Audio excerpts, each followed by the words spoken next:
Hi, everyone. This is a preparatory session for CIS Service Provider Certification.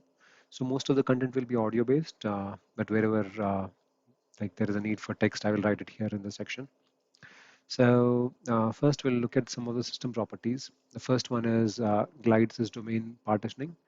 It should be set to true. Glide sys domain delegated administration should be set to true. Glide domain exclude inactive from picker should be set to true. Glide sys domain user record domain for data should be set to true. And there is a role called domain expand scope, which will help us expand the scope of the records that you're showing in any lists. And then we have glide sys restrict global domain process. The default is true, which means when you're looking at any record, then it will not pick up the global process, it will pick up the domain specific process. And then there's a property called CSM auto account domain generation. So this property is used to generate accounts for all the, sorry, generate domains for all the accounts. I mean, this is only applicable if you have like a smaller set of accounts. But if you have like thousands of accounts, then you cannot use this because it will generate thousands of domains, which won't make sense. So common security concerns driving a multi-instance strategy. So how when to make a decision to go with multi-instance versus domain separation. The first is data residency. So let's say there's a local government that requires data to be stored within the country, then or region, then you go with multi-instance. Internal service provider data such as ITR, HR may need to be separated from external client data due to security mandates. So which means in this scenario, you'll have like a separate instance for internal service provider, and then you'll have like a domain separate instance for the general for the MSP purpose. And then highly regulated industries, including government or finance, they need data in a separate physical environment. So in these three scenarios, one is data residency, internal service provider data, and then data residency is one, internal service provider data, uh, and then highly regulated industries. So in these three scenarios, we will go with multi-instance, multi-instance scenarios. Next, we'll talk about high-level steps involved in moving a single domain to a standalone instance. So let's say you have a domain separate instance. Move from single domain to a standalone instance. So you start off with a multi-domain, like a domain separate instance, but then at some point you want to have a standalone instance. Then what steps are involved? The first is move domain specific data to a new instance, and then you move configuration to new instance, process configuration is the next step uh, to new instance. And again, in this step, uh, we'll do both global as well as whatever is overridden. Those will so global plus overrides. We'll bring those two. The third one is, and then if there is any non baseline configuration on new instance, we have to also understand and test it. And then if there are any integrations, there is testing involved, and then there is integrations which are there. They have to be created specifically. We have to configure them in new instance. So there are four steps involved. From if you want to move the setup from a multi a domain separate instance to a standalone instance. First, we will move the domain specific data to a new instance. Then you move process configuration, which is involves global plus any overrides. And then we do any testing with non-baseline configuration. And then if there is an integration, you have to move it standalone, right? Next, we'll see what is the utility which is used. So there is a utility called domain migration tool, which helps us meet this use case or requirement. So first it does is it does a full copy of instance is created. Basically, it's a clone on the target instance. And then whatever data and configuration uh, outside of internet domain, right? Outside of intended domain, they're all removed. And then configuration will be collapsed to only configuration that applies to replicated domain. And global data will not be deleted because we had that data in the current instance also, which is a domain separate instance, and the specific domain did have access to global data, so that will be retained, is replicated. And then the key thing is source instance is preserved, it is not touched at all. So that's how it happens, right? First is a full copy, a clone, and then next we will look at the data and configuration of on the target instance. So whatever is outside the internet domain, they'll all be removed. And then whatever configuration is there, that is collapsed only to configuration that applies to the specific domain. And then global data is retained. Then source instance is preserved. So yeah, as mentioned, the source instance is not impacted. Now it's a complex process. So we need to ensure that we test all the intended configuration in the target environment, and integrations must be remapped to the new instance. So that's about how do we use domain separation tool and migrate from a domain separated instance to a standalone instance. So next we will talk about e-bonding uh, and how does it work in a domain separated instance. So it's a bidirectional exchange of data. This is often task based and triggered either manually or by a set of events such as change in task state or assignment. So there are two ways to implement it, either through web services or integration hub. So again, coming to e-bonding, so it's a bidirectional exchange of data. Uh, it is supposed it's used to support process that spans two systems. This can be task-based or event-based triggers, and this is usually implemented through web services or integration hub. That's about e-bonding. Next is replication. So replication is a one-way sync at the record level. So let's say there is like a golden copy or a gold source instance of ServiceNow, and there are like one or more endpoints, then you replicate data from that gold copy or gold source instance to the endpoints. And to implement this, we use instance data replication, which is IDR. Then there is virtual integration.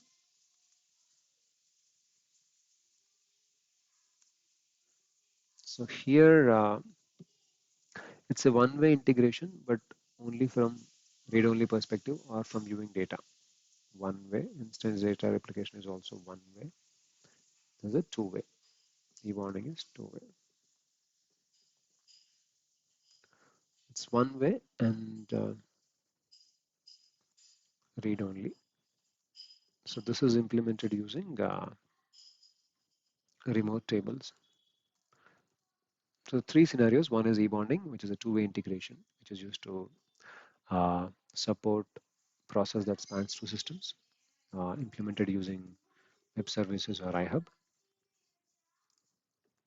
And then replication is a one-way sync from a source system, which is a gold source system of ServiceNow to the target endpoints. And there is virtual integration, which is one way, again, read-only remote tables. But the difference between this and this is, in this replication, data is stored in the instance, stored in endpoint instance. And then in case of virtual integration, data is not stored in endpoint instance.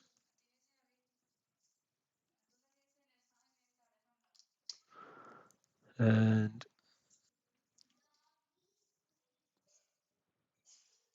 so there is a concept called service provider connector. So this is available as a store plugin, and many partners or service providers supply this plugin. supply this connector as a plugin so that you can so that the clients can integrate with their ServiceNow instances through this plugin. So it's called Service Provider Connector. Next, we'll talk about ServiceNow remote instance spoke.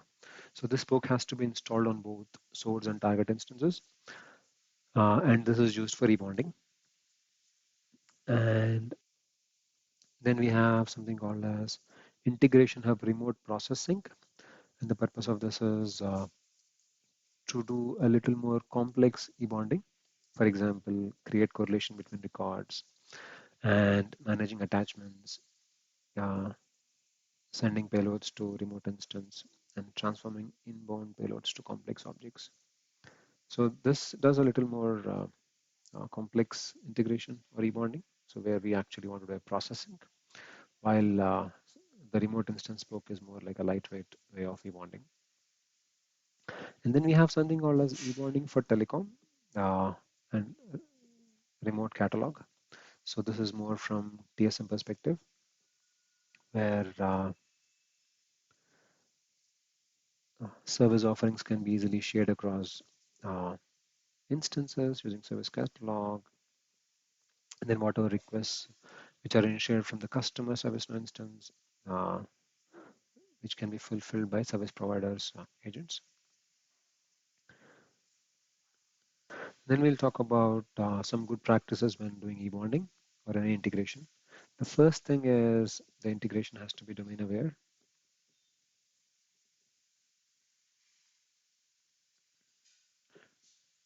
Which means when it is writing data or when it is reading data, it has to be domain aware. So it can be done through a service account which resides inside domain or using business rules. So we can either set up a service account which is inside the domain so that you can leverage the native domain separation like functionality so that the data is segregated, or you can also implement business rules to achieve this domain aware functionality.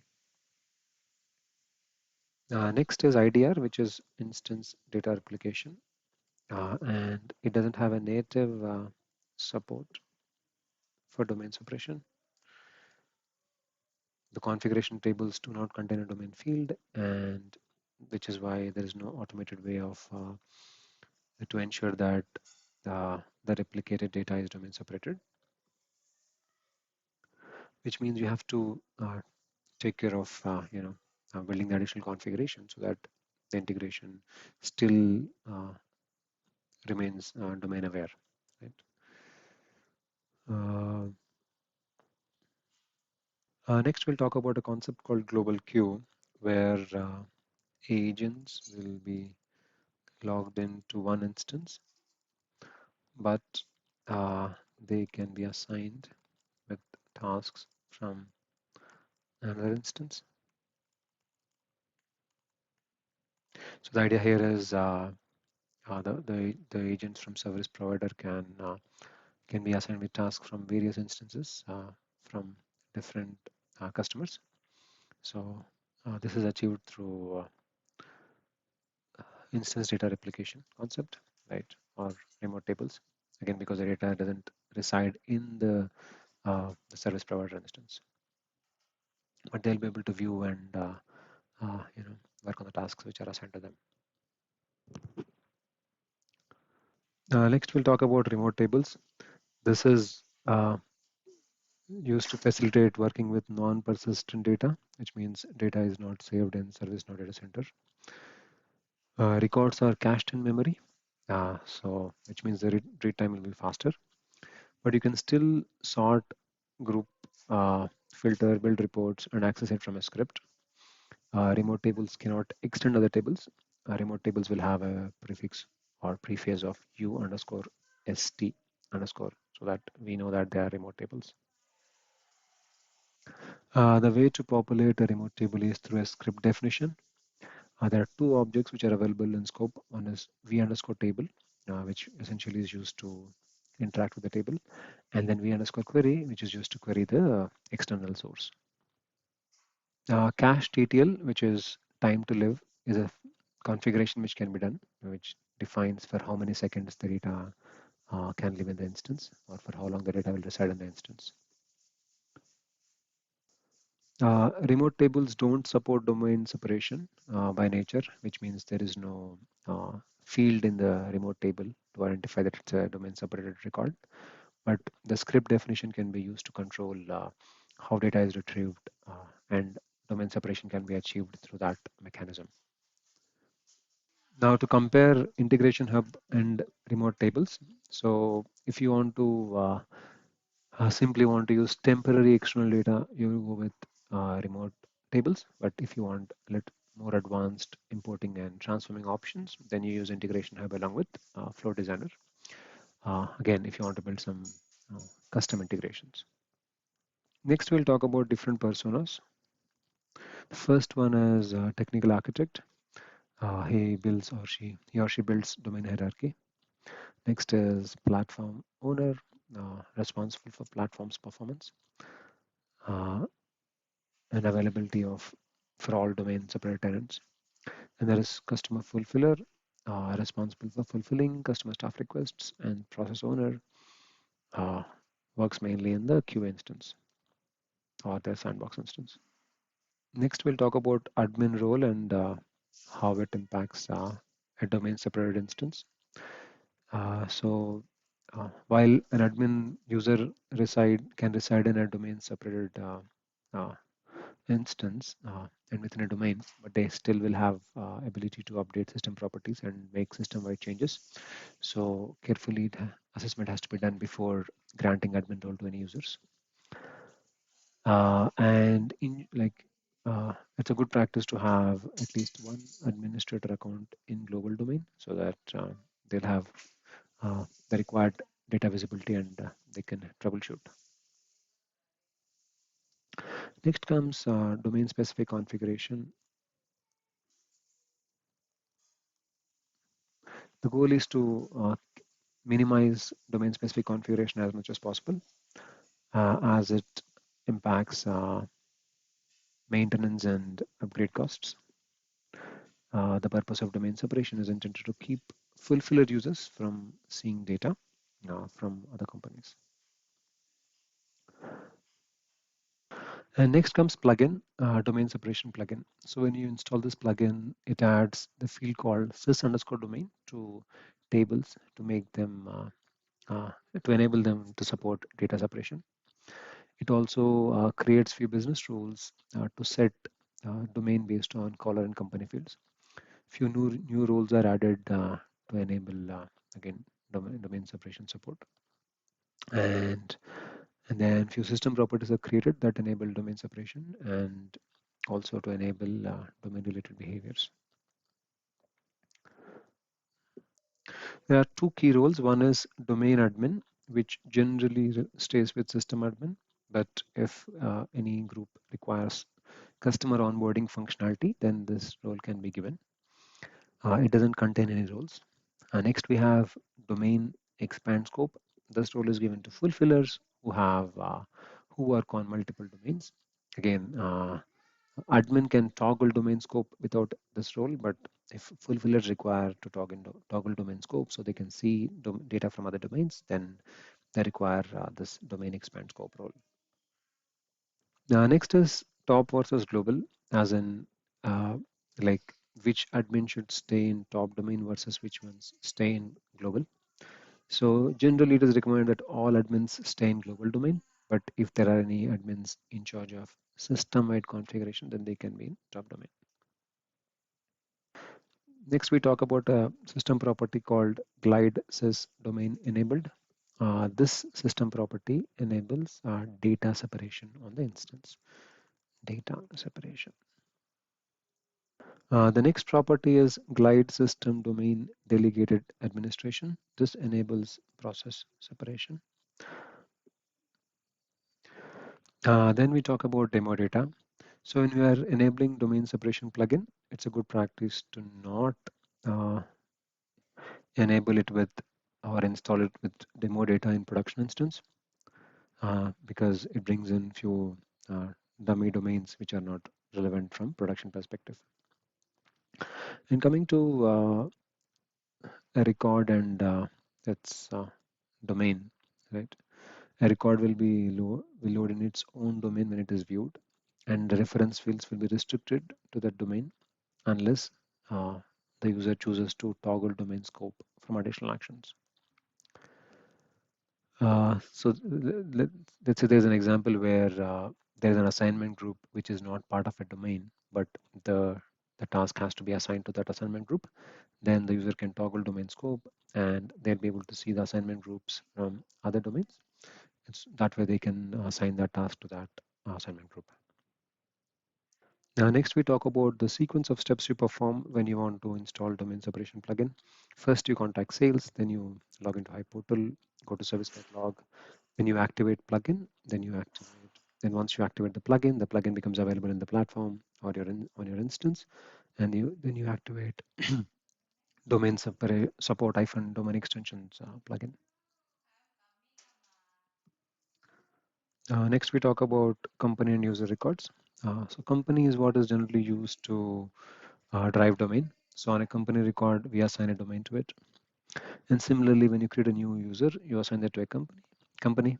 Uh, and if the user is being created, if the user has to manage other domains, then there's a checkbox called manage domain, where it gives an option to change the domain to a domain which is not the company of the user.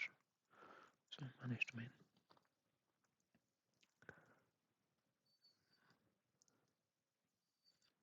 Next is records. When a record is created, the record will be assigned to the domain uh, of the user who is creating the record. Uh, so which is where the caller's company is mandatory. So for example, on an incident, if there's an incident, then caller company domain. This is what will be used to set the domain of the record or of the incident. And next we talk about default domain and primary domain. The purpose of primary domain is to identify that is the top of the domain structure. Again, that is mainly used from creating the domain map perspective, but otherwise it doesn't have any other significance. Only one domain can be mapped as top domain or primary domain, and generally it is the top domain. And all the other domains will be the child domains to the primary domain.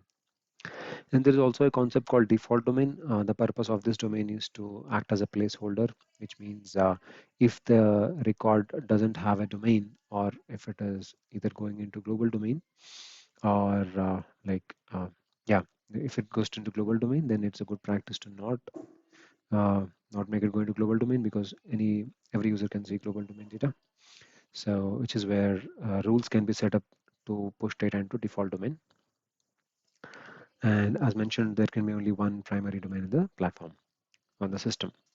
Now, next is because the domain data is so critical, it is important that the SysID remains the same between environments. So which means if you're migrating domain data from one instance to other, then you make use of XML approach so that the SysIDs are retained. Or one more method is to create the domains in the production environment and clone it down so that the data comes into the target instances with the same SysID. Next, we'll talk about system property glide UI domain underscore reference underscore picker dot enabled is equal to true.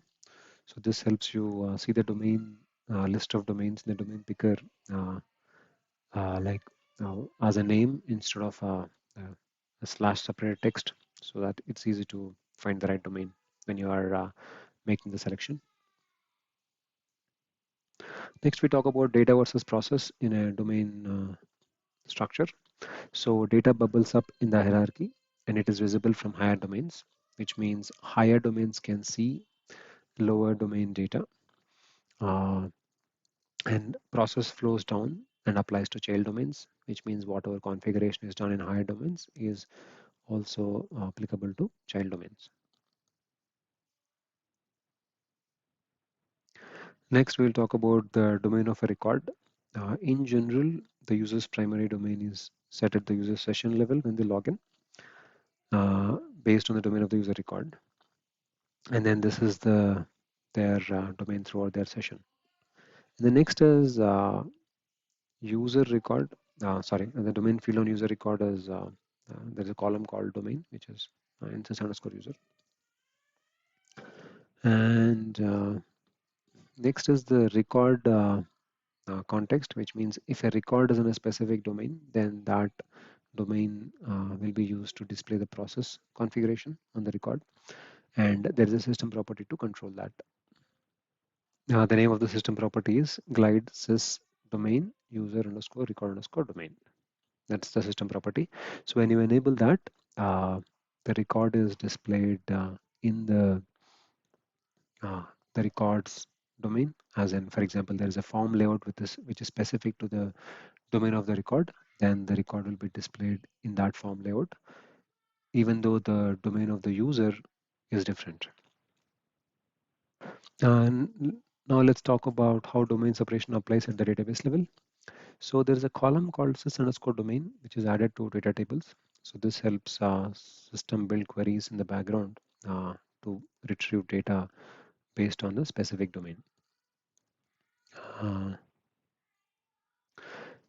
Next is domain separated tables and how to access it. There is a application menu called domain admin, and there's a module called domain separated tables. This can be used to access the domain separated tables in this platform. Next, we talk about domain path. It is a special internal system field that is used to improve query performance when retrieving records from data separated tables. Domain path is unique, and it is a system generated 3-character domain code. And if you look at a record, then the full domain path is associated to the record. For example, if there is a parent domain with domain path as this, and then there's a child domain which has domain path as then the domain path for that record will be like a combination of this and this plus this, so that it can be uniquely identified when doing the queries. So when the queries are done, there's a like operation which is performed against the records, so that it is efficient. So now the difference is there is no need to dot walk into domain field and uh, do an in operation. For example, if you want to get data from multiple domains, then you don't have to dot walk into the domain field. Instead, with domain path, you can do a like operation, which is more efficient compared to this dot walk method. In all recent instances, like after Eureka, like this domain path is already enabled. But if it has to be enabled in older environments, then there is a property called glide sys domain provider is equal to domain paths and glide sys domain path installed. So those properties have to be enabled to enable this functionality. Next is domain path recalculation. So whenever the domain hierarchy is changed, the domain path is recalculated, which is why it is essential uh, to keep the domains SysIDs in sync between the environments, so that the recalculation will not happen in production. At the same time, because the recalculation is very expensive from performance perspective, so it should be avoided if it can be avoided. So what steps are involved to data separate a table? First is to create the field, which is sysdomain field. The next is to add a business rule to set the domain, and then add a fallback business rule in case the business rule to subdomain fails. And then also it is important to ensure that the domain is cascaded to related records or associated records so that they also stay in the same domain. So 4 steps. First is create a sysdomain field, uh, then add BR, then add fallback BR, and then BR to set domain on associated records. 4 steps. So when creating business rules, there are 2 methods which we need to pay attention to. The first one is get default domain. This is used to get the default domain of the of the current like the platform, right? Again, the purpose of this is if no domain is matched, then the record has to go into this domain. And the next one is when updating the record, we want to set that set cannot cancel as true so that it always has a value in it. It will not be left as null, which means it falls back into the previous value of that field. Next, we talk about SLAs and how we can make it like domain separated. So one of the common approaches is used to make use of the company uh, field to drive this behavior. For example, if the SLA in the parent domain versus child domain is different, then the company of the child domain can be used to differentiate the record and apply the corresponding SLAs. Next, we talk about application properties. Again, the purpose of this is to keep the configuration specific to the domains. Like for example, if same configuration has to be different based on the domain, then this application property can be used. The table in which it is stored is sys application property, and the values of the property are stored in sys application property value. This is the object which is used to retrieve this application property. This is the API which can be used to retrieve this application property. Next, we talk about sys overrides. The purpose of this field is to identify uh, or to override the default configuration. So which means, let's say there's a business rule in the parent domain, and if that business rule has to be overridden in the child domain, then this field will have a reference to the BR table, and this like tracks the reference of that parent domain BR. So that's the purpose of this overrides, and this is available in some of the configuration tables.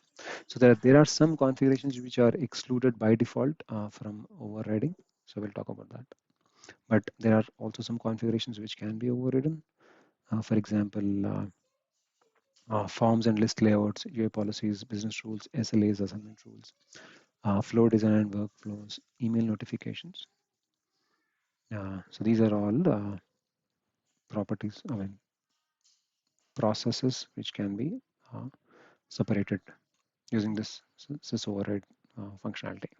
So I'll repeat, forms and list layouts, UI policy, business rules, SLAs, assignment rules, automation, which includes flow design and workflow, and then email notifications. Now to identify which entities can be overridden, we can look at the system dictionary and look for the column called sys overrides. So it gives us all the tables on which the overriding can be performed. Next, we talk about uh, the entities which cannot be overridden. They are script includes, email templates, inbound email, and yeah, again, email templates. So these three cannot be overridden. Next, we talk about good practices when process separating forms and lists. Again, always ensure that whatever the form layout changes are being done, they are done at the highest level if possible, so that the same configuration can be reused, and same applies to lists. And then we talk about personalization. So if a user personalizes a form in a specific domain, then their form layout will look different from the form layout of the record in that domain. So again, this needs to be taken into consideration because users may report that their form layout is not same as what others are seeing, and it is not very easy to identify that they have personalized it. Right? So that is about personalization and how it affects the configuration.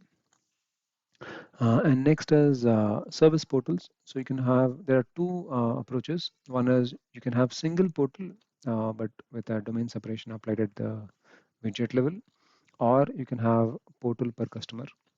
So depending on each of them has pros and cons. So depending on what is best, that can be applied. So when adding choices in a domain separated instance to a child domain, it is important that uh, the choices are so that we would Okay, I'll repeat that. So when adding a choices, it is important to use configure choices option versus using show choice list, because configure choices will create a domain separated set of choices. Hence, that is a preferred method when making any choice list changes. So we have to use configure choices. Then we'll talk about contains and visibility tables. Contains domains, contained domains table, contained domains table, which is domain underscore contains, uh, which basically gives you the capability of allowing one domain to contain another domain, which lets users in one domain to see data from other domain. Again, this is different from hierarchy because in case of hierarchy, the parent domain can see the child domain data. But if hierarchy is not possible, then we use contains method. And contains will only apply to data but not process. It is also possible to set up a circular contains relationship, which means a sibling domain can see contain other sibling domain, and the other sibling domain can contain the sibling domain. So it's you can make it a circular contains relationship. Next, we talk about visibility tables. This is done more at a user and a group level, which means if a specific user from a domain should have permission to see records from another domain, then that user can be given with visibility, domain visibility, and same applies to group. If a specific group requires permission to see other domain data, then they can be given this user group visibility. Again, the difference between contains and visibility is contains will give all the members in that group access to the data, but visibility is restricted more at the user and the group level. Both contains and visibility can be used together or separately.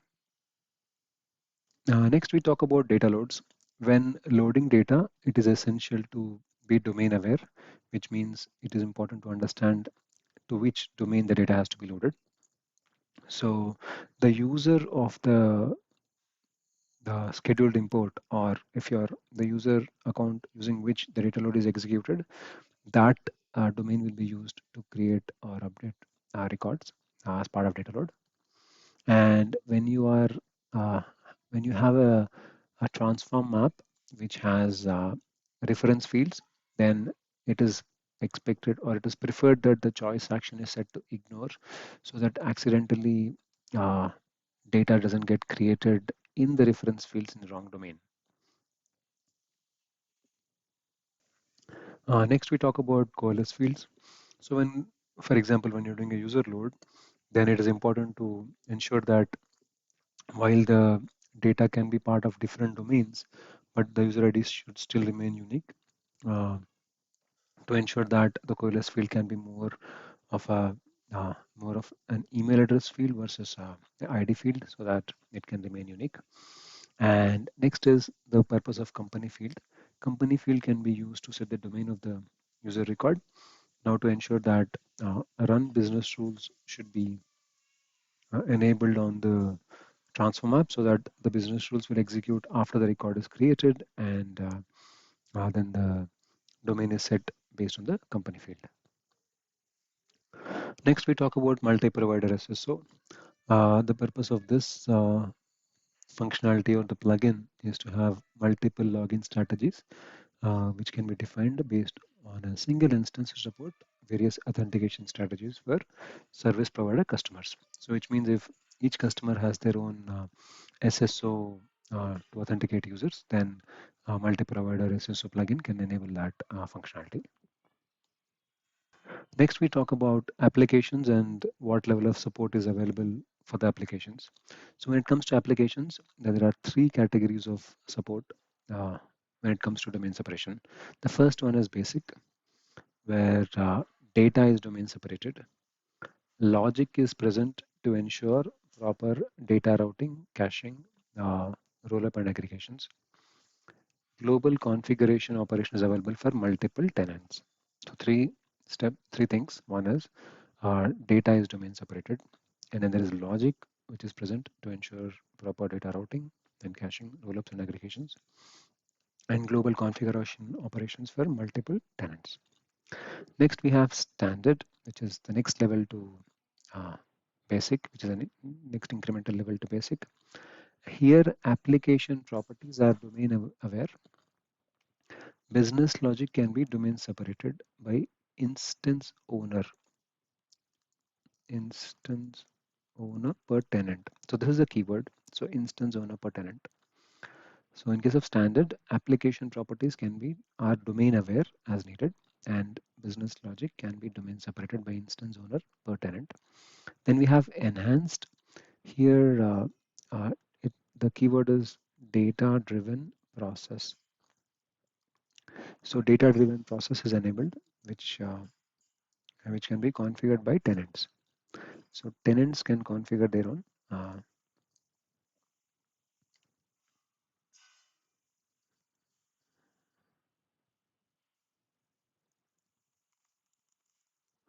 Yeah, so tenants can configure their own UI and business logic.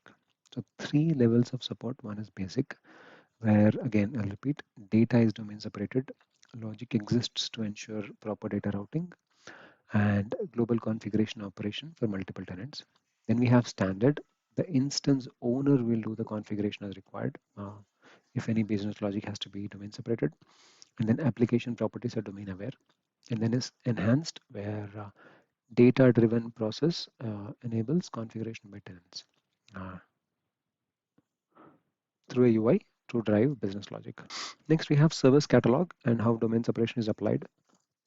Uh, so there is a plugin called Service Catalog domain separation plugin. So we can use user criteria on Service Catalog to achieve this, where you can include company, user criteria, company field can be used to restrict the access to catalog items per company. Since the company will have domain, so that it will automatically take care of process separation. And then uh, we also have this, as I mentioned, the plugin, Service Catalog Domain Separation plugin, where catalog items can be made domain aware and domain separated. So if a catalog item is required to be available in multiple domains, then they should be created in global domain, and user criteria has to be used to restrict them. And coming to catalogs, category, and variables, they are not domain separated. They are globally visible, and uh, yeah, so that's that. And we can also have a domain-specific catalog administrator who can manage and access the catalog for that domain. And next comes knowledge bases. So in case of knowledge management, domain field is present on knowledge base, article, user criteria, and workflow. So accordingly, domain separation can be applied. And there is a feature called contextual search for contextual search for. So this feature enables administrators to see what knowledge articles are visible to a specific user. So let's say there is user A. If admin wants to know what articles are visible to he or she, then they can use this contextual search for and then use this user and search for this knowledge articles as user A, and they can see what articles are visible to that user. Next is agent workspace and domain separation. Agents can work on multiple tasks across domains in a single workspace browser tab. Again, one of the biggest benefits of agent workspace.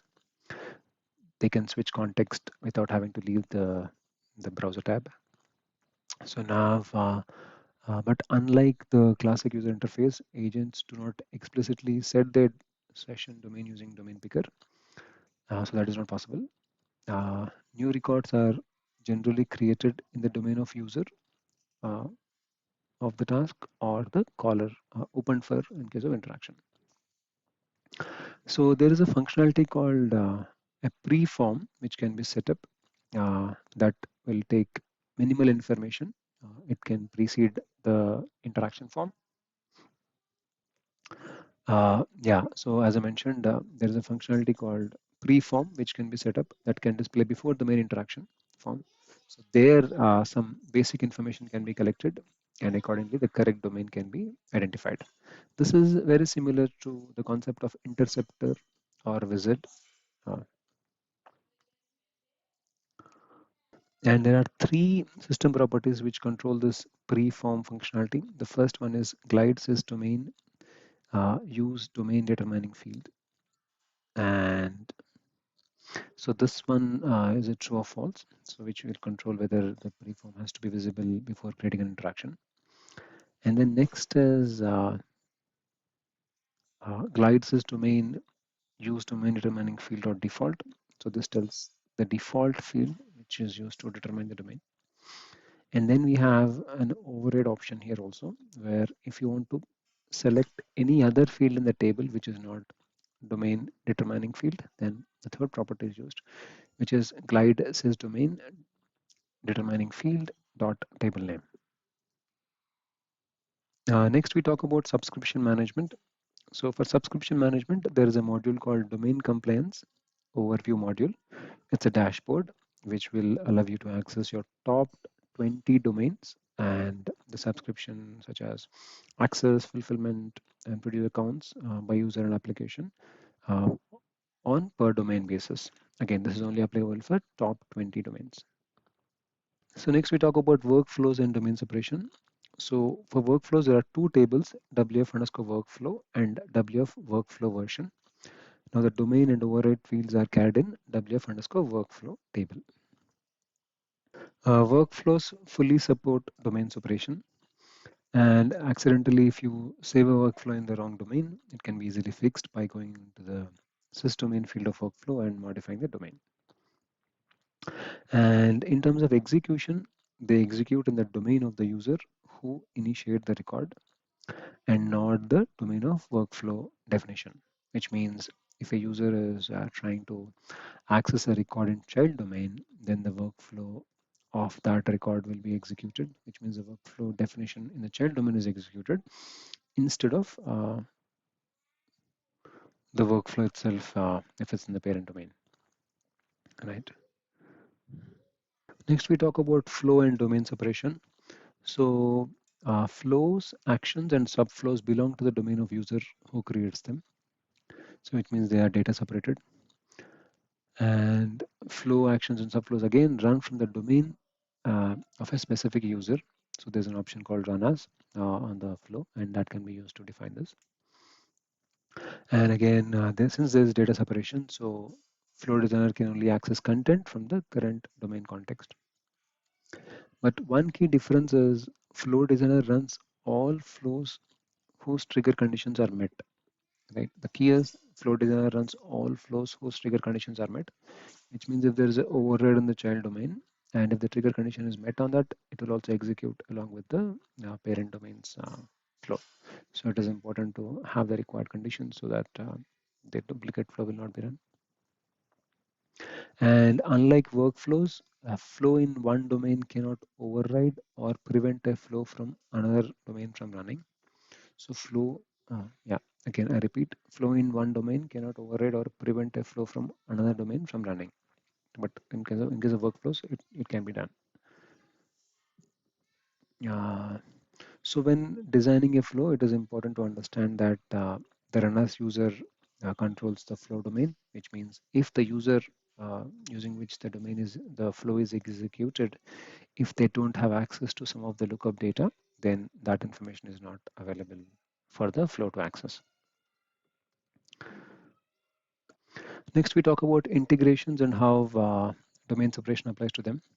So it's a good practice to have service accounts. Like each integration has its own service account, and depending on type of integration, if it is an enterprise integration that interacts with data across multiple domains, then the service account can be a global domain. But if it's a customer interaction integration that interacts with a single domain, then the integration user can be in that single domain. Uh, so some of the examples of enterprise integration are customer relationship management, or like any CRM, for example, where they create and manage domains in companies. So that integration itself creates and manages domains in companies. That's an enterprise integration. And if there is an event management system in MSP environment that act for a shared infrastructure and data centers, then that becomes your enterprise integration. But when it comes to customer integration, e-bonding with customer instance is one such example, or SSO, or integration with customer business applications.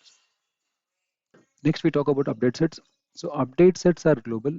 They are not domain separated, but but the payload or the individual records of update set may belong to a domain.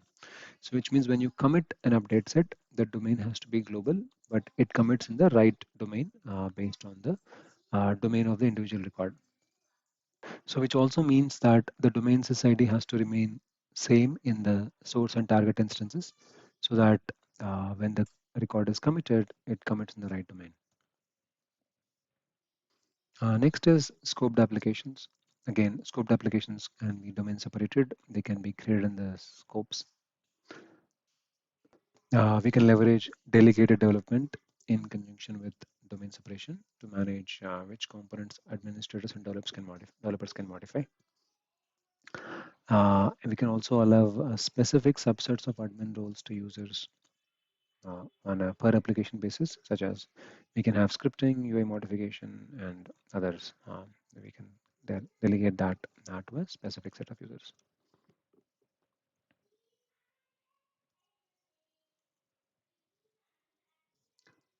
Next, we talk about domain separation center. It's a dashboard.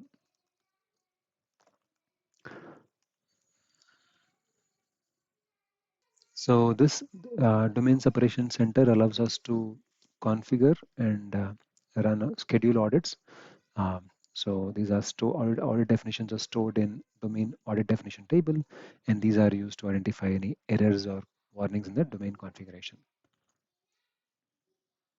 So we'll do a quick recap. So a domain hierarchy is a structure of domains with an instance. And then we have contains tables and visibility tables to expand visibility of data. So global processes flow downward to apply to all children unless there is an override in the child domain. And data flows up the hierarchy from child to parent. Uh, so sys underscore overrides column is used to enable process separation. And data separation is enforced at database level through sys domain column in the tables. So that is about this preparation session for CIS service provider. Thank you.